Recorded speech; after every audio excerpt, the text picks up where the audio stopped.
Hi, Gene Burnett from GeneBurnett.com. I'm going to make a suggestion here for those of you training Tai Chi or training various martial arts, including combative martial arts. Don't train to fight somebody else. Don't train to fight that person over there, the attacker. Don't think of it as like you against them.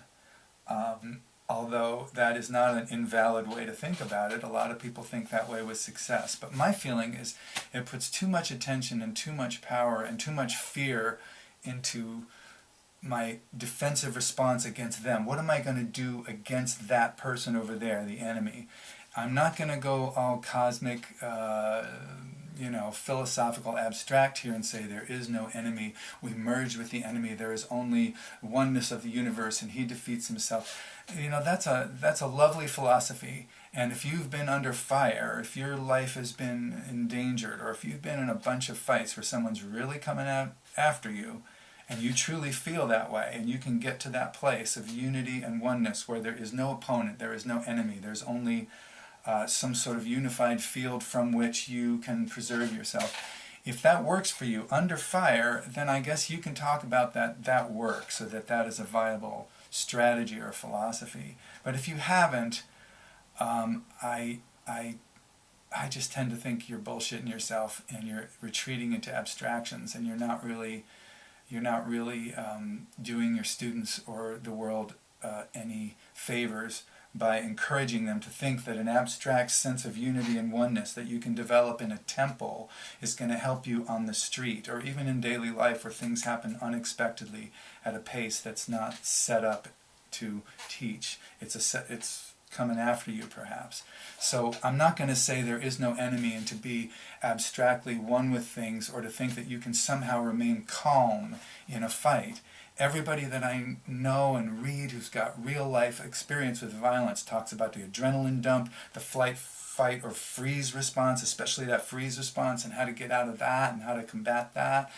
Everybody talks about how scary it is, how traumatic it is, the whole coursing of emotions and events and legal concerns and all that stuff happening when a real confrontation happens. And nobody talks about oneness who has that experience. So when I say don't fight the enemy, I don't mean retreat into some kind of abstract comfort for yourself and think that you can maintain oneness in a fight. I mean fight for yourself. Don't fight against them. Fight for yourself, for your boundaries, for your rights as a person to be unmolested. So Lee Morrison, who I really admire and enjoy his videos, he talks about righteous indignation, like you summon a righteous indignation in a violent situation. You're fighting for yourself.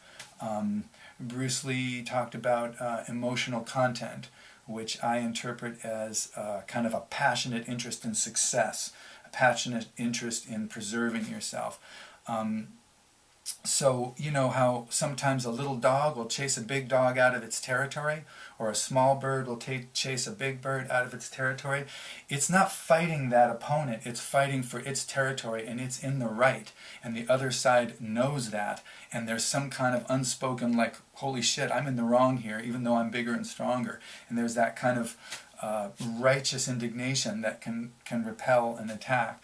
But not just thinking about martial arts and attacking and fighting, even just thinking about daily life.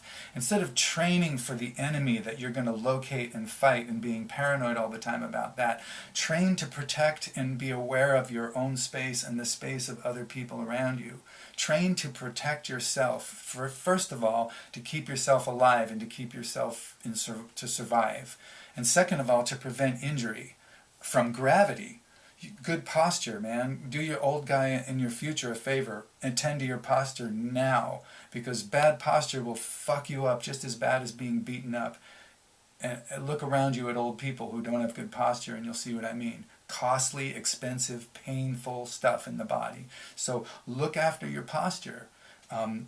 Prevent injury. So first train to preserve yourself, and then to prevent injury, reduce injury, and then to enjoy your life more, to have more freedom of motion, to have more agility, to have more mobility, to be able to move towards and away from things that matter to you, to be fit and healthy and enjoy your body as a source of more pleasure than pain.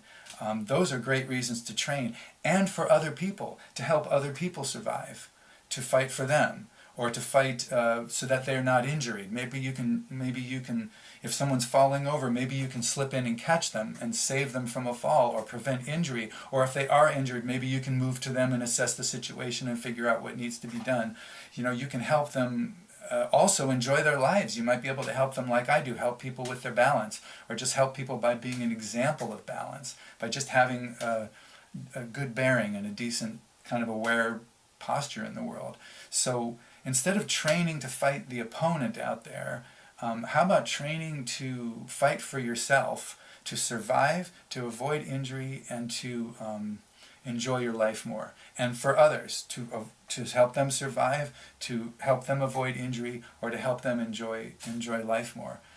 It seems like a more productive way to go. I notice that sometimes when people study combatives or kind of take their martial art to the level where they start thinking, wow, I might actually use this, or they're in a dangerous environment, they tend to put a lot of attention on the enemy. And I understand studying the enemy or having some strategies based on knowing who your enemy is. I get that. But psychologically, even spiritually, having too much attention on the enemy and fighting them can make you paranoid, and it can make you overly tense and possibly overreactive. Whereas just fighting for yourself, attending to your own boundaries, you notice when they've been crossed, and you go, hey, back off. And then if they don't back off, you can, you can proceed from there, either to run or to fight if you have to. But I just find that switch in my mind from thinking about fighting them to thinking about fighting for myself is powerful and positive and life-enhancing, as opposed to shrinking and negative and kind of paranoid and fearful, or just amped up all the time.